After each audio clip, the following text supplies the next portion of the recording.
এমন শরীর নিয়ে তুমি কেমনে মাঠে যাইবা? থাক, মাঠে যাওয়ার দরকার নেই।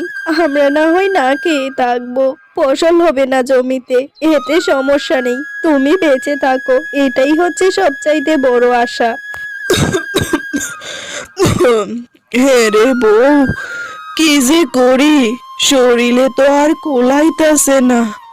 কি কইরা যে মাঠে যাব বুঝে পাইতাছি না। আচ্ছা, পিতৃরাজ যদি না যায় মাঠে, তুমি পিতৃরাজকে জানিয়ে দাও আমার জন্য কয়টা ওষুধ আনার কথা।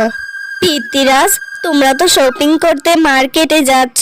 তোমার ভাইয়ের শরীরটা খুবই খারাপ। তোমার ভাইয়ের জন্য কয়টা ওষুধ নিয়ে আসবা। তোমার ভাই বলে দিছে আমি অপেক্ষা করব। তুমি ওষুধগুলো নিয়ে একটু তাড়াতাড়ি চলে এসো।